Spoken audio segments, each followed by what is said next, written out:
किताबों को खंगालो तो किरदार मिल जाते हैं। ड्यूटी पर खड़े कुछ यार मिल जाते हैं। अपने आसपास ज़रा नज़रें उठा कर तो देखो, दबे छुपे कहीं पर कलाकार मिल जाते हैं। नमस्कार, मैं हूं सचिन भारती और आप देख रहे हैं बरेली लाइव।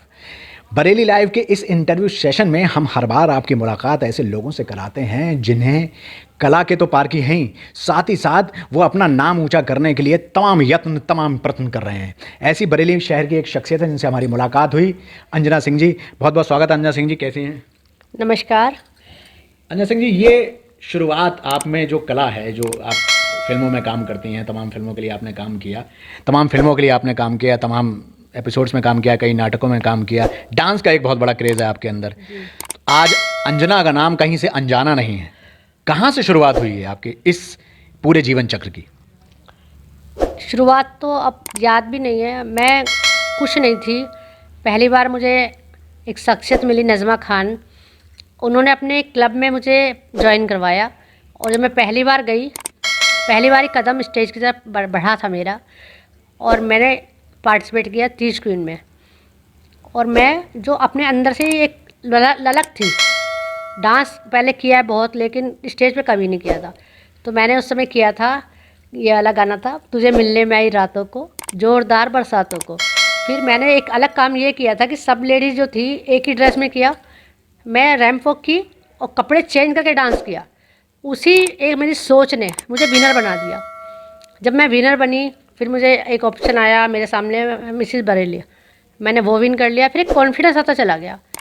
फिर एक टीवी पे चैनल आता है बिग मैजिक, उस पर एक शो आता था बिग मैम साहब, उसमें मुझे जाने का मौका मिला। फिर मैंने पीछे मुड़ के नहीं देखा। वो पहले 7 हमारे स्टेट ज़िले का था, फिर 4 स्टेट का था, उसकी विनर बनी। और जब 1 लाख रुपए जीते, तब पता चला कि मैं भी कुछ हूँ, अंजना कुछ है। और जैसे कि आज आप लोगों ने मुझे मौका दिया बरेली लाइफ में आने का, तो 2 शब्द मेरे मन से निकल रहे हैं कि शब्दों में क्या तारीफ़ करूँ बरेली लाइफ की। ये शब्दों में कहाँ समा पाएगा, और थोड़ी देर में देखिए आपकी और आपकी और आपकी नज़रों में बरेली लाइव ही नज़र आएगा। बहुत अच्छा, बहुत बहुत धन्यवाद आपका हमें इस प्रेम के लिए, स्नेह के लिए। अंजना जी, अगला सवाल, ये शुरुआत आपकी, आपने जैसे बताया कि इस तरह के आयोजन से हुई, उसके बाद कदम दर कदम कैसे सिलसिला बढ़ा गया आगे? बस फिर मौके मिलते गए। एक्टिंग में जब सुभारती एक बार गई थी चैनल में, किसी और के काम से गई थी, जजमेंट करना था एक डांसिंग शो का, तो मुझे लगा कि ये मैं भी कर सकती हूँ। फिर मैंने अपना प्रोडक्शन हाउस बनाया, एवरग्रीन प्रोडक्शन, और एक शो बनाया जो बहुत सक्सेसफुल था, मदर एंड डॉटर। अभी तक जितने डांसिंग शो आए हैं बच्चों के लिए आए हैं। हम महिलाओं के लिए कोई कुछ करना ही नहीं चाहता। तो उसमें एक तरफ लड़कियाँ थी, एक तरफ औरतें थी, महिलाएँ थी। तो उनका कॉन्टेस्ट वो करवाया मैंने, कंपटीशन, कि देखते हैं किस में है कितना दम। उसमें जो प्राइज़ था वो दोनों के लिए था, लेकिन उन लोग को पता नहीं था, फाइट हो रही थी, मज़ा आ रहा था। बरेली में शूट हुआ, 24 एपिसोड बने, बहुत हिट हुआ। और नाम तब मिला जब हिंदू मुस्लिम चल रहा था, सब इंसान घर में थे, चैनल बदलते थे, आता था बरेली अंजना सिंह, तो हर कोई बंदा नाम से जानने लगा। होर्डिंग लगे बरेली में बड़े बड़े, पहचान मिली। फिर मुझे मिला मंच अमर उजाला का, वहाँ पे एक शो आता था रूपांतरण, तो उसमें छोटे 2 शब्द डाले थे, न खींचो तीर ना तलवार निकालो, जब तोप मुखातिब हो तो अखबार निकालो। ये मुझे कहीं पढ़ा था, और जब मैंने प्रेजेंट किया तो सब मुझे ग्लैड हो गए कि अखबार निकालो, बहुत बड़ी बात है। फिर एक शब्द आया रूपांतरण। रूपांतरण का मतलब किसी को नहीं पता। मैंने बहुत सोचा, रूपांतरण का मतलब है रूप का अवतरण। बहुत अच्छा। ये चांस मुझे मिला, मैंने अपनी बहनों को समझाया, यहाँ एक मुकाम मिला। फिर जब मुझे सुना हिंदुस्तान में, उन्होंने भी अनोखी का मुझे प्रोजेक्ट दिया। ऐसे करते करते लोग सुनते गए, लोग जुड़ते गए, अकेले ही चले थे राह मंजिल, मगर लोग आते गए, कारवां बनता गया। आप शादीशुदा हैं जी। घर परिवार कलाकार, इन दोनों चीज़ों को एक साथ कैसे लेकर चलती हैं सर? एक और स्लोगन मिला था मुझे, रियल लाइफ से रियल लाइफ तक। ये दिया था मुझे संगनी मैगजीन जो आती है, उसमें मेरा एक इंटरव्यू छपा था, रियल लाइफ से रियल लाइफ तक। अगर हम बैलेंस करके चलते हैं तो कोई चीज़ मुश्किल नहीं है। और जो सबसे बड़ा सपोर्ट होता है वो होता है जीवन साथी का, वो होता है परिवार का, बच्चों का। मैं खुशकिस्मत हूँ कि मेरे पति मुझसे ये नहीं पूछते कि तुम कर क्या रही हो। मैं कहती हूँ मुझे हैदराबाद जाना है, मैं कहती हूँ मुझे मुंबई जाना है, मुझसे ये भी नहीं पूछते, सिर्फ ये पूछते टिकट करा तुम क्या। और मैं बोलती हूँ नई प्रोडक्शन हाउस करा के दे रहा है। तो बच्चे भी बाहर रहते हैं, और जब एक अब मेरी एज ये आ गई है कि खालीपन आ जाता है लाइफ में, इस एज में आके बच्चे की शादी हो जाती है, पति अपने में बिजी रहते हैं। अभी रिटायर होने की उम्र होती नहीं है, मैं 50 साल की हूँ, 10 साल पड़े हैं, पति और टाइम नहीं है, करूँ क्या? या तो गप्पे लगाऊँ, तेरी चुगली जिसकी माँ की उसकी बहन की ये सब करती रहूँ कि तूने ये कह दिया, तूने वो नहीं करा मैंने। मुझे जितने लोग जानते हैं वो सिर्फ ये कहते हैं कि अरे आपकी नेचर बहुत अच्छी है। मुझसे 80% लोग मेरी नेचर से जुड़े हैं। मैंने कभी घमंड नहीं किया। धरती है तो धरती हमारी हमेशा रहेगी। पहुँचो आसमान पे। कौन कहता है आसमान में सुराख नहीं हो सकता? एक पत्थर तो तबीयत से उछालो यारो। तो पत्थर उछाला और आसमान में छेद करके दिखाया। और सबसे यही कहना चाहती हूँ कि घर बैठ के चूल्हा चौका सब करते हैं, मैंने भी किया है। उसके साथ साथ आप हुनर को नई पहचान दे सकते हैं। आप लोग नई रास्ता पता है, मुझसे मिलिए, मुझसे पूछिए, मैं बताऊंगी आपको कैसे आप अर्श से फर्श से अर्श पे पहुंच सकते हैं। हर कोई जा सकता है, कुछ भी नामुमकिन नहीं है। अच्छा, आपने अभी बहुत सारे अपने शोज़ के बारे में बताया, तो शोज़ से जो अलग अलग शो टीवी पे जो शोज़ होते हैं, ये तो स्टेज शोज़ थे, उससे जो टीवी शो के बीच का जो मध्यांतर है, जो बीच का ये रास्ता है, वो ये जो सफ़र है, ये कैसे तय किया आपने? कैसे आप पहुँचे और किन किन किरदारों को किया है? अभी तक आपने किन फिल्मों में काम किया है? सबसे पहले तो जो मैं आपको बता दूं, बीएम साहब, मैं मेरा क्लब है एवरग्रीन सोसाइटी के नाम से, उसका इवेंट कर रही थी मैं, डांडिया। हम लोग प्रैक्टिस करते थे स्कूल में। तो बाहर से शबनम नाम की लड़की थी, बिग एफएम आता था उस समय, किसी ने बताया कि यहाँ प्रैक्टिस चल रही है क्लब की, वो महिलाओं की तलाश कर रही थी। तो उन्होंने मुझसे कहा कि आप हमारे उसमें आइए शो में, और आप अकेले आइए। मैंने कहा अकेले मैं कहीं नहीं जाती, मैं जाती हूँ टीम के साथ। बोले अरे आप हार जाएंगी। मैंने कहा किस्मत तो कोई नहीं ले जाएगा। मेरी क्लब में जितनी महिलाएं हैं वो मैक्सिमम 35 है, मैं ही सबसे बड़ी हूँ। और जब हम गए टॉप 7 तक मेरे क्लब की महिलाएं आईं, पीछे आवाज़ आ रही थी कि अरे इनकी एज ज़्यादा, ये आगे कैसे जाएंगी। लेकिन एक हुनर है जो आपने कहा डांस का, वो बचपन से है। एक्टिंग का है, वो कभी सीखा नहीं है। अभी एक पिक्चर करके आई हूँ, तो उसमें मेरा किरदार ताई का था। रोल जो मिला 36 की थी, दादी नानी की कहानी में दादी का रोल मिला था। बाल सफ़ेद करके वो रोल भी किया, काम वाली का रोल मिला वो भी किया, अभी एक रोल ना महारानी का, तो वो भी किया। तो जो मिलता जाए, अगर आप करते जाएंगे तो आप हमेशा आगे जाएंगे। मुड़ के कब जब तब देखना पड़ता है जब हमें चूज़ करते हैं। अरे मैं तो यार कहाँ, मैं कहाँ, ये काम वाली का रोल। तो काम वाली बनना मुश्किल है हमारी, उससे हम बहुत आगे जा सकते हैं। लेकिन जब कुछ भी मिल जाए आपको, आप करते रहो। सफ़र निरंतर रहेगा। पानी अगर बहता रहेगा तो साफ रहेगा, कहीं रुक गए तो तालाब बन जाएगा, सड़ जाएगा। सड़ने नहीं देना है खुद को। एक कलाकार के लिए सबसे बड़ी प्रतिस्पर्धा उसका वो स्वयं से ही होती है। कौन सा ऐसा किरदार आपके अब तक जो आपने किया उसमें सबसे ज़्यादा मुश्किल आई, जब आपको लगा कि नहीं, मेरे अंदर के कलाकार को ये समझने में, ये किरदार को सोचने में और उसको लागू करने में थोड़ा मेहनत, मुश्किलात आ रही हैं? ऐसा कौन सा किरदार है जो सबसे ज़्यादा मुश्किल रहा? अभी तो मेरे सामने नहीं आया ऐसा चांस। जो मिला, अभी जो यूपी की हरियाणवी पिक्चर करके आई हूँ, उसमें मेरा ताई का कैरेक्टर था। और मुझे एक जो स्टोरी है उसकी अभी आने वाली है, मेरी कमिंग मूवी है, तो उसमें ताई थी। और मुझे सबने बोला, उत्तर कुमार जी ने बोला कि अरे ये इंटरनेशनल एक्टर कहाँ कर पाएंगे ये रोल। और मैंने फ़ौरन बोला, जो डायलॉग था, अरे घनश्याम, अरे क्या परेशानी है, अरे कहाँ चला, क्या बात होगी। तो घनश्याम कह रहा है कि भाभी बाल को ना तंग कर रखा। अरे तू परेशान मत ना हो, वह मुझे बता के परेशानी है। तो ये डायलॉग दिए उन्होंने और मैंने 2 मिनट में बोल दिया, जबकि मेरी लैंग्वेज आप देख रहे हो ये है ही नहीं, हिंदी भाषा है। आप कुछ भी दे दो।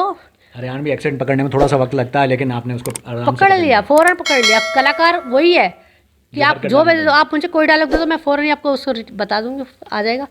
अभी मेरे पास मुश्किल आई नहीं है हाली। अच्छा, ऐसा कौन सा किरदार था जैसे करने में सबसे ज़्यादा आनंद आया हो? ऐसा लगा हो कि ये किरदार तो मैं शुरू से सपने में सोचती थी, या मेरे जहन में रहता था, या मैं इसके बारे में ही जीती थी इस तरीके से? ऐसा कौन सा किरदार था? दादी का जी, बच्चे बहुत पसंद है। वो जो किरदार था मेरा दादी नानी का, उसमें कहानियाँ सुनानी होती थी। सुभारती चैनल पे आया था, तो उसमें हम कहानी सुनाते थे बच्चों को। तो बच्चों से जो मस्ती होती थी वो किसी किरदार में हुई नहीं है। निश्चल प्रेम मिला, वो कहीं और नहीं मिल सकता। वो बहुत बढ़िया कैरेक्टर था और हमेशा करना चाहूँगी उसे। तब सिर्फ 36 की थी जब वो कैरेक्टर किया था। तो अंजना जी, हमेशा ये देखा गया है कि जो लोग भी फिल्मों में आते हैं या एक्टिंग की दुनिया में आते हैं, क्षेत्र में आते हैं, वो तमाम तैयारियां करके आते हैं। आपकी तैयारी किस प्रकार से रही और किस किस जगह पर आपकी उम्र एक ऑब्स्टेकल बन के, एक मुश्किल बन के आपके सामने खड़ी हुई? सच कहूँ तो कोई तैयारी नहीं करी। मैं उत्तर कुमार जी की फिल्में देखती थी और सोचती, कभी सोचा ही नहीं कि मैं इनके साथ खड़ी हो सकती हूँ या जाऊँ। उसमें एक नंबर लिखा आता था, मैं ट्राई करती रहती थी। 6 महीने ट्राई करने के बाद एक दिन लग गया नंबर। प्रोफाइल भेजी, मैं क्या टीवी में काम किया। बोले देखेंगे मैडम, 2-4 महीने रुको, बताएंगे। एक दिन इत्तेफाक से कॉल कर लिया, फ्री बैठी थी सर को, तो उन जो मैनेजर हैं, तो वो बोले आप परसों आ जाओ, आ सकती हो? मैंने कहा यस। बुधवार था, बृहस्पति को बरेली बाज़ार बंद। और बोले 4-5 ऐसी साड़ियाँ ले आना जो गांव की साड़ियाँ हों। मैं साड़ी नहीं पहनती, अब साड़ियाँ कहाँ से लाऊं? फिर सहेलियों को फ़ोन करे, 2-4 साड़ियाँ इकट्ठी करी, रेडीमेड ब्लाउज़ खरीदे, पहुँच गई। अगले दिन रोल मिला, उसी दिन मिला शाम को जाते ही। 5 बजे पहुँची, 7 बजे शूट था मेरा, और मैंने फटाफट डायलॉग बोल दी। यही जो भी बोल के बता, यही डायलॉग थे उसके। कहीं मुझे स्ट्रगल करना ही नहीं पड़ा अभी तक, खुद मिल रहा है। साईं बाबा की मुझ पर इतनी बड़ी कृपा है, और मैं चाहती हूँ ये कृपा सब पे बनी रहे। किसी को मान लो इष्ट, उसमें घुस जाओ, तो वो आपको जो आप चाहते हो वो आपको मिलेगा ही मिलेगा। उम्र की वजह से कोई दिक्कत नहीं, उम्र की वजह से कोई दिक्कत नहीं है। उम्र की वजह से बस अब मुझे अच्छा लगता है कि जब मुझे बच्चे माँ बोलते हैं, ताई। अब जब ताई का रोल किया है, सभी नौरंग्स को जानते हैं, बहुत बड़े कॉमेडियन हैं। जब वो मुझसे कहते हैं अरे माँ, अरे बापू कहाँ हैं, अरे यहीं ढूंढ दूँ कोई बापू तेरे लिए, तो वो जो खुशी मिलती है वो अलग ही खुशी होती है। नौरंग के साथ बैठ के गप्पे लगाती हूँ तो बहुत मज़ा आता है। प्रिया है, चंद्रों का देवर की हीरोइन है, और जो सबसे अच्छे लगे हैं अभी तक वो है प्रताप धामा जी। वो जहीं जहाँ जाती हूँ माता जी। और एक मोमेंट बहुत अच्छा आया था, जब अभी बड़ा मूवी आई थी, मैं वहीं थी शूट पे, बहुत हिट हुई। जब वो ट्रेंडिंग में आई, जो मस्ती हुई है वहाँ, सब ने केक काटा, नाचा। और नाचना तो मेरी फितरत है ही, जहाँ गाना बजा और अंजना का नाच शुरू, तो वहाँ सब इतना मज़ा आया। सब लोगों ने खींच खींच के मुझे नचाया। किसी को पता नहीं था, कोई मुझे जानता ही नहीं था। वहाँ सब बड़े एक्टर थे, मुझसे कोई बात ही नहीं कर रहा। एक दिन तो मैं ऐसा लगा भाग जाऊँ, लेकिन जब उन लोगों ने मुझे जाना, तो हर खाने वाला अलग तेजवीर, अरे माता पहले तू खाना खा ले, तू ही भाषा बोलते हैं वो लोग हरियाणा वाले। अरे माता तू खा ले, पानी वाला अलग आ रहा है, माता की चाय ले आओ, सब। एक लड़का आ रहा है, अरे पैर दबा दूँ। तो ये इतनी बढ़िया खुशी मिली है, और मुझे इतनी तो बॉम्बे में, हैदराबाद में कहीं नहीं मिली जितनी मुझे हरियाणा में मिली है। तो और अब आगे की क्या प्लानिंग है? किस तरह के किरदार या किस तरह की फिल्में ऑफर हो रही हैं आपको? अभी तो अमित जी के साथ मेरी, अमित बारू जी हैं, तो उनके साथ अभी शूट है मंडे से मेरा। उसमें वो डॉक्टर का रोल दे रहे हैं, और एक कैरेक्टर मिला है मुझे इंस्पेक्टर का क्राइम पेट्रोल में, जिसका 15 अगस्त से शूट है मुंबई। 10 दिन का शूट है मुंबई में, उसके बाद में पीलीभीत में है। और अब जो मेरा नेक्स्ट है वो मैं अपनी मूवी बना रही हूँ। उसकी 1 लाइन स्टोरी मैंने लिखी है, दिमाग में आया, पता नहीं कैसे कहाँ से आ गया, लिख दिया। एक रात की सोच कागज़ पे उतार दी। फिर मुझे मिले अर्जुन जी, उन्होंने मेरी स्टोरी को एक नया रूप, एक नया आयाम दिया है। वो इतने अच्छे डायलॉग लिखे हैं कि जब मैंने उसे पढ़ा है डायलॉग को, तो मैं ही सोच रही हूँ कि ये मैंने लिखा है इसकी कहानी मेरे दिमाग में। और रोज़ रात को कुछ ना कुछ खिचड़ी पकाती हूँ, लिखती हूँ। और एक पिक्चर की प्लानिंग करी थी, अभी 12 स्टोरी तो मैं लिख चुकी हूँ। अब प्लानिंग कर ली है कि 12 तो मैं बनाऊँगी ही बनाऊँगी। उसके बाद तो भगवान चाहेगा तो और भी आगे जा सकती हूँ। आप लोग का साथ चाहिए, पब्लिक का साथ चाहिए। मेरी मूवी स्वयंवर है, बहुत कॉमेडी, मज़ा, आपको सब कुछ मिलेगा। बस एक ही बात कहना चाहूँगी कि अपनी बहन की, माँ की, बेटी, जो भी आप लोग मुझे समझें, इस मूवी को अपना समर्थन दें। और मीडिया का बहुत सपोर्ट रहता है, वरना हम तो कुछ नहीं थे। आज 15 साल हो गए हैं मुझे इस लाइन में जुड़े हुए, और इतनी 1000 से ज़्यादा न्यूज़ आ चुकी है मेरी। पर ये खुशी मिलती है कि अगर मुझे कोई छापता नहीं तो मुझे कुछ पता ही नहीं चलता। मेरे बार आई नेक्स्ट पे 4 बार फ्रंट पेज पे आ चुकी हूँ मैं, अपने डांसिंग स्किल की वजह से। कभी राधा बनती हूँ, कभी मीरा बनती हूँ। जो एक टैलेंट और भगवान ने मुझे दिया है, आप कोई भी गाना बजा दो, मुझे कोई गाना याद होना, कहीं लिपसिंग मिक्स नहीं हो सकती मेरी, कोई स्टेप नहीं छूट सकता, पता नहीं कैसे हो जाता है। ये माना जा सकता है कि अंजना सिंह जो है वो डांस के लिए बनी है? हाँ, मेरे पति भी कहते हैं बस कहीं जाती हो नाचना शुरू, गाना बजा, नाच अपने आप निकलने लगता है। मैं कितनी कोशिश करूँ, मैं रुक नहीं सकती। अच्छा, मैंने एक फिल्म की आपकी बहुत बारे में सुना जा रहा है, एक लालटेन करके, बड़ा अच्छा सा नाम है। क्या किरदार है उसमें और क्या प्लॉट है उसका? उस मूवी की क्या थीम है वैसे? ये बॉलीवुड मूवी है। मेरा एक मेरी नेचर है हेल्प करने की। एक बच्चा था 15 साल का, मेरे पास आया था, करीब उसको 15 ही साल हो गए, कि मैं डांस के शो को प्रमोट बहुत करती हूँ कि आंटी मेरे पास तो इतने भी पैसे नहीं हैं कि मैं कोई किराया दे सकूँ। मेरी जगह खाली पड़ी थी, मैंने उसने जगह दी। पम्पलेट उस ज़माने में 1000 के पम्पलेट छपे, वो मैंने बनवाए। 5000 का म्यूज़िक सिस्टम उसे दिया। उसने मेरे घर पे स्कूल अपना शुरू कर दी, डांस क्लासिंग। उसके बाद उसकी मेहनत उसको आगे ले गई, वो दिल्ली चला गया, दिल्ली से वो मुंबई चला गया, फिर कास्टिंग डायरेक्टर बन गया। तो वो जो भी प्रोजेक्ट करता है उसमें मैं होती हूँ, मम्मी बोलता है। सबको यही पता है कि इनकी मदर ये है।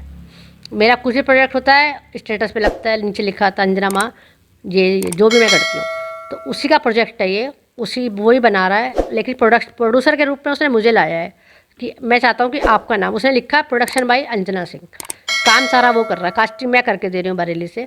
ये एक हॉरर मूवी है, एक लड़की की कहानी है। एक होते हैं इसमें ठाकुर, एक फैमिली होती है, ठाकुर साहब और उनकी वाइफ होती है। तो एक आत्मा होती है जो घूमती रहती है पूरे में, और उनको डराने की उस एक एक्चुअली जो उनका सोच ये है कि जो हवेली है उसको कैसे खाली कराया जाए। आत्मा होती नहीं है, लड़की होती है, लेकिन उसको जो कुछ गांव के लोग जो हड़पना चाहते हैं, वो आत्मा बन के उसको हड़पना चाहते हैं। और इसमें हमारी पूरी कास्टिंग बरेली और रामपुर की होगी। इसकी शूट जो है वो रामपुर में होगी।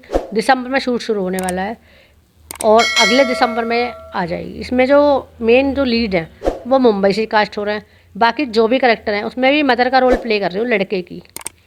जी, उसमें बरेली के और भी किरदार होंगे काफ़ी। उसकी कल जो हम ऑडिशन ले रहे हैं उसका भी ले रहे हैं, और एक वेब सीरीज़ बन रही है मेरठ की, उसमें मेरा माँ का रोल है, उसकी कास्टिंग में मैं कर रही हूँ। उसकी भी कल ऑडिशन हमारी है। तो उसके करीब 50 कलाकार चाहिए हमें उसमें 24 एपिसोड है। तो अलग अलग एपिसोड, उसमें भी हॉरर भी है, क्राइम भी है। और एक मुंबई की और है, क्राइम नाम है उसका, अलग, जैसे कि क्राइम पेट्रोल है, अलग स्टोरी, उसमें मेरा इंस्पेक्टर का रोल है। तो उसमें भी अलग अलग स्टोरीज़ हैं। वो कास्टिंग भी अभी तो नहीं मैं कर रही हूँ। मुंबई से जो डायरेक्टर है, प्रोड्यूसर है आर्यन खान, वो बरेली आएंगे, कास्टिंग करेंगे, लेकिन मेरा रोल फाइनल है उसमें। अच्छा अंजना जी, मुंबई एक समुंदर की तरह है। तमाम लोग दिन भर, एक एक दिन में कई हज़ारों लोग वहाँ पहुँचते हैं और वहाँ उस समुंदर में जाकर अपनी कला को लेकर विलीन हो जाते हैं। कुछ ख़त्म हो जाते हैं तो कुछ धीरे धीरे आगे बढ़ते हैं। आप एक महिला हैं और एक छोटे शहर की महिला हैं, तो हम ये जानना चाहते हैं कि छोटे शहर के किसी भी कलाकार को, ख़ास तौर पे एक महिला किरदार को, मुंबई जैसी बड़े शहर में जाकर किन मुश्किलात का सामना करना पड़ता है और किस तरीके से अपनी जगह बनाई जाती या बनाना चाहिए? बहुत बढ़िया सवाल है, और ये बहुत मुश्किल काम है कि आप जैसे दिल्ली जाके या बॉम्बे जाके खुद को स्थापित करें। पर यहाँ भी मेरी किस्मत ने साथ दिया है। एक ऑडिशन के लिए ऑडिशन हुआ था बरेली में, मैंने अपना, किसी ने मुझे कहा आप भी ऑडिशन दो, पर मैंने कभी ऑडिशन दिया ही नहीं था क्योंकि मुझे इस लाइन में जाना ही नहीं था। तो मेरी प्रोफाइल गई, मुंबई से डायरेक्टर रेहान खान आए थे, मेरी प्रोफाइल देखी, बोले टीवी में इतना काम कर चुके हैं, ये क्या ऑडिशन देंगी, इनको जजमेंट में बिठाओ। मैं जजमेंट में बैठी। फिर सर बोले कि सुना बहुत आपके बारे में, कुछ करके दिखाओ। फिर मैं मूवी देखती थी उत्तर कुमार की, करा कुछ नहीं था। मैंने एक डायलॉग मार दिया, अरे तुम सुनते क्यों ना हो, इस छोरे का ब्याह ना करा रहे, सारे दिन जाके ताश पीटते हो, यूँ ना इसका ब्याह करा दे, मेरी छाती पे घेर रखा, रोटी खावे, घेस ले खावे, पड़ा रहे। बस इतना डायलॉग बोला, बोले सिलेक्टेड। तो फिर उन्होंने मुझे काम दिया है क्राइम पेट्रोल में। मैंने कोई दौड़ भाग नहीं करी क्राइम पेट्रोल में जाने के लिए। मैंने, कारण खान मेरे शो में आया था कोरियोग्राफर, मैंने कुछ मेहनत नहीं करी है, मेरा नंबर उसके पास था, उसका मेरे पास था। प्रोजेक्ट बनाता है, कहता दीदी मुंबई आ जाओ, मैं गई नहीं आज तक। मैंने कहा तुझे आना, तू यूपी आ, मैं मुंबई क्यों आऊँ, मेरा घर यहाँ है, मुझे अगर आगे बढ़ना है तो मैं घर बैठ के बढ़ूँगी। अच्छी चीज़ लेने नहीं जानी पड़ती, दूध वाला घर आता है, सब्जी वाला घर आता है, शराब लेने जाना पड़ता है, मछली मीट लेने जाना पड़ता है। मैंने कहा मछली मीट नहीं हूँ मैं, दूध हूँ, घी हूँ, तुझे ज़रूरत है आ जा, नहीं ज़रूरत मैं अपने घर में खुश हूँ, मुझे यहाँ बहुत काम मिल रहा है, तो बम्बई मुझे भागने की ज़रूरत ही नहीं है, मुझे सब यहीं मिल रहा है। अच्छा अंजना जी, निजी जीवन और प्रोफेशनल जीवन, इतना बड़ा 50 साल आपने बताया, एक पूरा युग हो गया एक तरह से दोनों काम करते हुए, सबसे ज़्यादा मुश्किलात भरा वक्त कौन सा था आपका, जब आपको लगा हो कि टूटना और उसके बाद भी आप खड़े हुए और आगे बढ़े, ऐसा कौन सा वक्त गुजरा?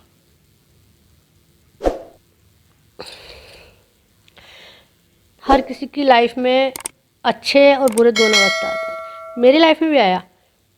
मेरे हस्बैंड पुलिस में इंस्पेक्टर थे, मैं घर भी देखती थी, बच्चे भी देखती थी। कहीं ना कहीं मेरा पार्टनर था, बिज़ी रहती थी। तो इन सब चीज़ों में मेरा परिवार थोड़ा, मेरा बेटा बिखर गया, थोड़ा गलत संगति में पड़ गया। वो टाइम ऐसा था कि मैं सोचती थी कि मैं मर जाऊँ, मैं सुसाइड कर लूँ। लेकिन फिर मैंने कभी भी हिम्मत नहीं हारी कि गिरोगे, उठोगे, चलोगे तो ज़िंदगी है। ठोकर खा के गिर गए तो ज़िंदगी नहीं है। पत्थर को तोड़ने की औकात होनी चाहिए। पत्थर को तोड़ा जा सकता, पानी अगर गिरता रहेगा एक जगह तो पत्थर भी टूट जाता है। मैं अपने बेटे को लेके जिसने जहाँ बताया, डिप्रेशन में चला गया बचपन में। कोई कह रहा गुजरात ले जाओ, गुजरात लेके गई।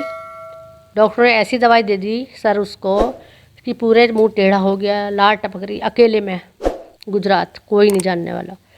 फिर मैंने डॉक्टर से कहा कि मैं कैसे भी करके कुछ करके बरेली पहुंच जाऊं। ऑटो पकड़ा, मैंने कहा मार्केट में छोड़ दे। वहाँ से टिकट लिया फ्लाइट का। भाई अपने बेटे को कैसे कैसे लेके आई। मैंने इतनी मेहनत करी। आज वही बेटा काउंसलर है, नशा मुक्ति केंद्र चलाता है। 100 बच्चे उसके हॉस्पिटल में, अपना हॉस्पिटल है। 1.5 साल के अंदर उसका अपना गाजियाबाद में वेब सिटी में मकान है 80 लाख रुपए का। तो ये वक्त इतना बुरा आया था, लेकिन आज वही बेटा कसमें खाता है कि मेरी माँ जैसी किसी की माँ नहीं हो सकती। अभी बर्थडे पे गई थी, इतना रो रहा था, सबसे अपना बता रहा था एक्सपीरियंस कि अगर मेरी माँ नहीं होती तो आज मैं नहीं होता।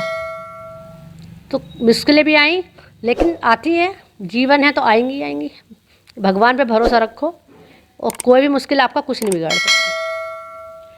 नहीं, बरेली लाइव से बात करने का आपका बहुत बहुत आभार, बहुत बहुत धन्यवाद। आपका भी बहुत धन्यवाद कि आपने ये मौका दिया है। और फिर दोबारा से कहना चाहूँगी बरेली वालों, मैं आ रही हूँ और आपको देखना ही पड़ेगा। देखते रहिए, फिर मिलते हैं ब्रेक के बाद। धन्यवाद। ये थी अंजना सिंह, जिन्होंने अपना संपूर्ण जीवन हमेशा संघर्ष के साथ गुजारा। आपसे इनकी मुलाकात कराने का हमारा मकसद यही था कि इनके जीवन के उन अनछुए पहलुओं पर हम आपका ध्यान आकृष्ट कराएं जो इन्होंने अब तक सारी दुनिया से छुपा कर रखे थे। एक कलाकार अपने अंतर मन से कितना भी दुख भरा हो, लेकिन उसे पर्दे पर एक हंसमुख व्यक्ति का किरदार निभाना पड़ता है। वो कहते हैं कि जो नख से लेकर शिख तक भावों से भरा है, मेरी नज़र में वही असली मस्खरा है। अंजना जी, बहुत बहुत धन्यवाद आपका हमारे से बात करने के लिए, और आप सभी दर्शकों को धन्यवाद। ऐसे ही किरदारों से हम आपकी मुलाकात कराते रहेंगे और उनके जीवन के अनछुए पहलुओं को टटोलते रहेंगे। बहुत बहुत धन्यवाद। सचिन भारती, बरेली लाइव से।